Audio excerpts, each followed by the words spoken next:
What is going on, beautiful people? I am Lee Hammock, your favorite self-aware narcissist here, um, going live and whatnot. Kingston, I need you to just turn it down, man. Sorry, y'all, son is in here. So, what is going on, y'all? Welcome to another episode of Self-Aware Narcissist Sundays. Today, I'm Lee Hammock, the diagnosed self-aware narcissist known as mental illness, and today's topic is how narcissistic people who are really trying to work on themselves have to apologize to everyone involved. I think a lot of people see my story and they think my story. They just like, well, Lee, your wife stayed, your family's still together. What makes you any different? Like, how did you apologize to her? How did you just do stuff for her?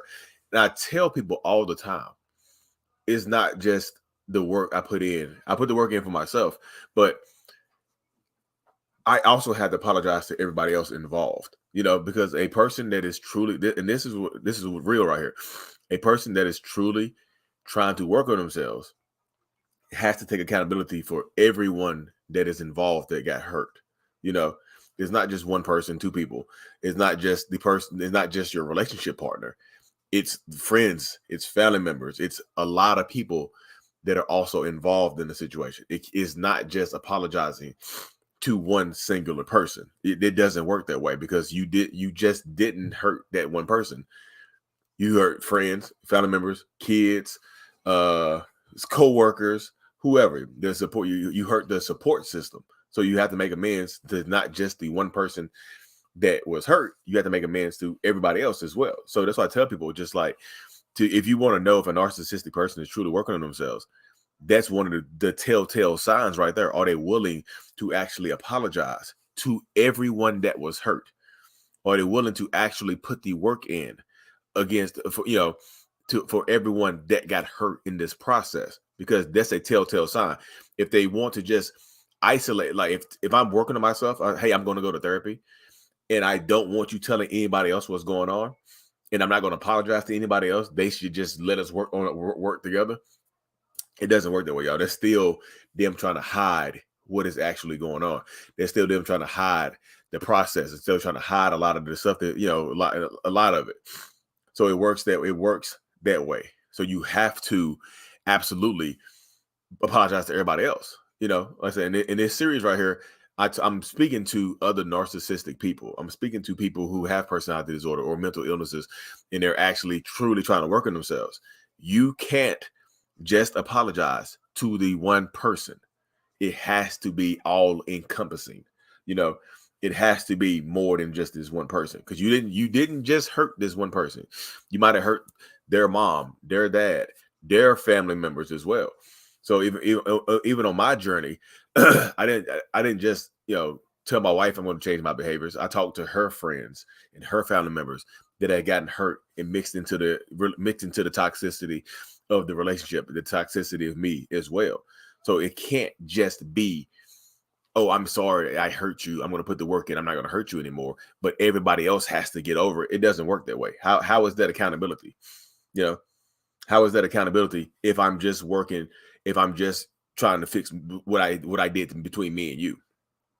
Because if I don't reach out and apologize to everybody else, if I don't reach out and try to put the work in, for everybody else that I hurt, then it just means that, like, I'm still not taking accountability. It's still like I'm still facing shame of what I've done to you, and I don't want anybody else to know, or I don't want anybody else to try to hold me accountable, or I don't want anybody else to be a part of this. Keep it between us. No, it doesn't work that way. If you're really trying to, yeah. So exactly right here, like like Charity just said, um, like they're trying to maintain that image. Hey, we're working through our things, like we're fighting for our relationship, we're doing this, we're putting the work in behind the scenes and trying to recoup what we lost, blah blah blah, boo boo boo, beep beep beep, but they have to be willing.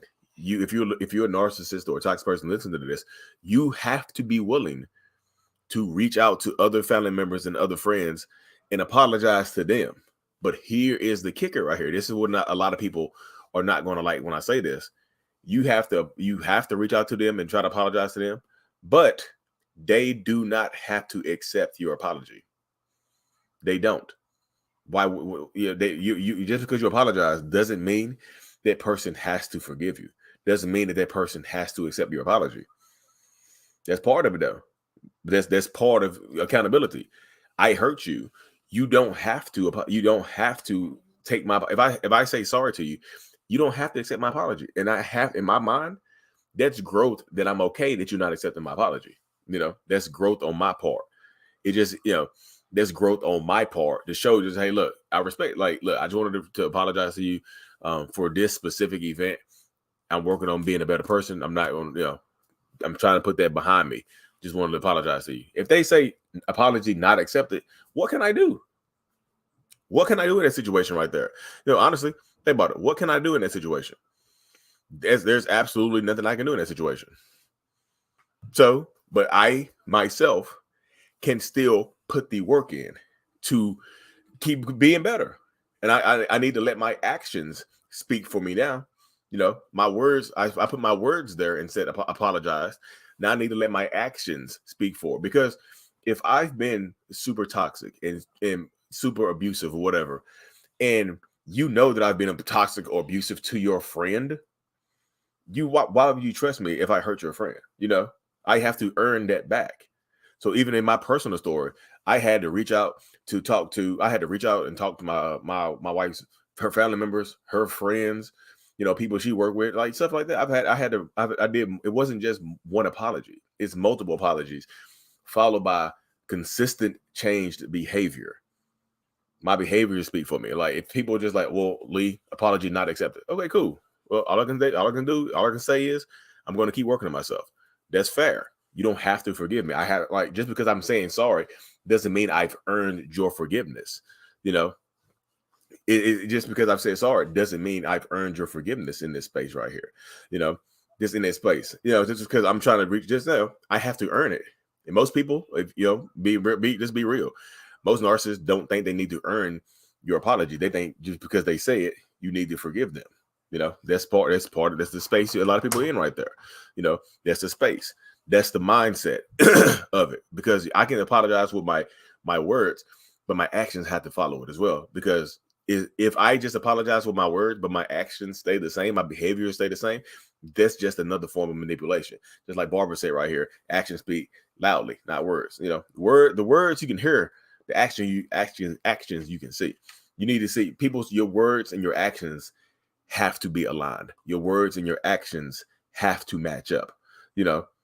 What I should say, it's a growth process. Just because I say sorry does not mean that I have to accept the apology. So it doesn't mean that people have to accept my apology. So the whole different space to be in, because if you really want to grow, this is part of growth. Part of growth is understanding that not everybody is going to forgive you. Part of growth is understanding that the only thing you can control is you. You still can't control anybody else. You still can't. Just in that space right there. What's up, Kid Cat? How you doing? You still can't. So that's the message I'm trying to show now, because so many people see my story and, oh, Lee, he apologized to me, but he still doesn't want me talking to my friends. Then that's just more manipulation. Oh, Lee, he told me Lee, she said she was sorry, man, but she still don't want me talking to her ex, and just, she still want her privacy, and she changed the code on her phone and stuff like that. Y'all, it's just more manipulation. You got to watch that. So that's, like I said, I make these videos trying to speak to narcissistic people, because a lot of people, like I said, this series right here, it's probably my worst viewed series, least viewed series on YouTube, but that's fine with me, because like I said, it reaches who it's supposed to reach, because like I say, if you're truly trying to work on yourself, you have to be able to take accountability, and accountability is just not one person. Accountability is multiple people, because you didn't just hurt this one person. You hurt their friends, you hurt their family members. So you have to be active in your forgiveness. You have to be active in your forgiveness. You have to be active. Your behaviors have to be active, actively earning forgiveness, actively earning somebody's trust again. You have to do that. If you don't want to do that, if you think I said sorry and I went to therapy a couple of times, then you're probably gonna lose everything you've been working for. You're probably gonna lose your family. You're probably gonna lose your friends. You're probably gonna lose every single thing you've been working for, and deservedly so. because your words don't mean anything. Your actions and your words have gotten you into the situations. Your actions and your words are what is going to be required to get you out of it. To be realistic, and that's why I tell people, just like you have to be able to stand in your truth. You have to be able to stand in your accountability, and it's just like it's a different space to be in. This just shows growth. Like I said, you have to reach out to everybody that was hurt. It's kind of like narcissism. Sometimes kind of like an infectious disease, because it doesn't just affect one person. It's kind of like the common cold. Once it gets into a room, everybody in the room might get a little piece of it. You know what I mean? Once it gets into the room and starts spreading, everybody in that room might get a piece of it. And just in that space right there. It is, might I say self-awareness is a power in this world? Yeah. And this is also I'll say self-awareness is just part of self-awareness is just part of it, y'all. Because self-awareness without action is still more manipulation. Self-awareness without action behind it is just knowing. Is just knowledge on ice. I could be the smartest person in the world, but if I'm not doing anything with it, whose life is it changing? It's not even changing my life. It's not impacting my life in a positive way. So whose life is actually getting changed or affected if I'm the smartest person in the world, but I'm quiet. I'm a hermit and live in the woods. Whose life is that impacted? So it's just like self-awareness is part one, but self-awareness followed by actions, positive actions, because you can be self-aware and still be a horrible person. There are quite a few self-aware narcissists that are still horrible people, y'all. That's just the way it goes. Self-awareness doesn't mean better. It just means self-awareness just means self-aware. It just means I know, I'm self-aware that I have my right hand in there. Yeah, it is. Like I said, I think it's the first step. You need to know yourself to heal yourself. Yeah, absolutely. Self-awareness is not just for narcissists. I know this series is to narcissists, but self-awareness is not just for narcissists. Everybody needs to be self-aware of who you are, because if you consistently in relationships with narcissists, or you find yourself hard to get out of it, you need to be self-aware of who you are and what role that you are playing in this relationship space. You have to be self-aware of what you have going on. So yeah, So it's just what's up, man? What are you looking for? The audio control, because the blue one doesn't plug it up. You gotta charge it up. Yeah, so no one is half the battle, y'all. They're just in that space right there. So that'll be the end of my video. I'll answer some questions. Y'all want to shoot? We can do a open Q&A right now. First step, you need to know yourself to heal yourself. I think I'll put that on there. Shout out for that. Yeah, no one is half the battle, but no one is also the beginning. No one is the beginning. No one is the beginning of the battle. It's the first half of it. Like I say again, you can know that you're self-aware. You can know that you have a cold. I can know that I have this cut on my arm right here. But what I'm gonna do with it? It's turning red too. Stab myself with a pencil. Just in that space right there. You don't even got to live with a narcissist. No, you don't have to live with any narcissistic person. Everybody's life and everybody's situation is gonna be different. But at the end of the day, that's how it works right there. So bipolar disorder and narcissism, they don't go hand in hand. You can have both, but they don't have to coexist together. It might sometimes a lot of narcissistic people can seem like they're bipolar because they have these manic highs and manic lows. Can a narcissist be a sociopath? Yeah. So all sociopaths are narcissists, but not all narcissists are sociopaths. Narcissism is the foundation of like the dark triad. Narcissism is like the first floor. Then you go sociopath, then you go psychopathic, psychopathy. It's just like, psychopaths live in a penthouse of the dark triad.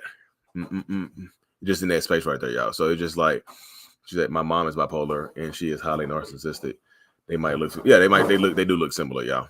So they do look similar just in that space right there. How can I let her go and let her heal? I feel like it's very situational. It's like I don't know your specific situation, but like the first step is self-awareness to see where you are and why can't you. If you can't let her go, understand why you feel like you can't let this person go. Why can't I let her go? Judge the relationship where it is right now. So I'm working on a couple of courses right now. Actually, I got my hair did. I'm filming a lot. I filmed about 20 videos. What was it? Friday. I filmed 20 videos for myself, my self-love and healing. I'm working on my first course. It's called How to Love Me, 30 Days of Self-Love, Healing, and Growth. while dealing with a toxic relationship. So it's called How to Love Me. My course is coming soon, y'all. If y'all don't know, I have my book too, my kids' book. Remember, it's not your fault. This is my kids' book right here, y'all. This is available on Amazon, so check that out right there. The kids' book so reflective; it made everything reflect. Yeah, I got to had to be fresh for the vids, y'all. So my self-love course is coming soon. Y'all, it's 30. Let's say How to Love Me: 30 Days of Self-Love, Healing, and Growth.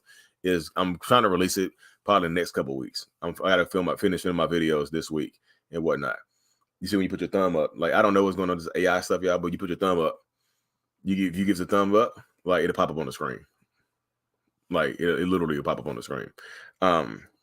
Just in that situation, y'all. Yeah, the self-love course is coming soon, y'all. But so I'm gonna cut this thing short. I gotta get it. It's 8:46 p.m. I gotta get him ready to go to bed, y'all. I appreciate every single one of y'all. Thank y'all for being here. So what's the best way to deal with narcissists when y'all have kids? So it's just that's very specific because I don't know your situation. People typically just say you can't co-parent with a narcissist. You typically have to parallel parent with them and whatnot. You know, you had to parallel parent. It just in space like that. No, it was something that I did the other day. Double thumbs up.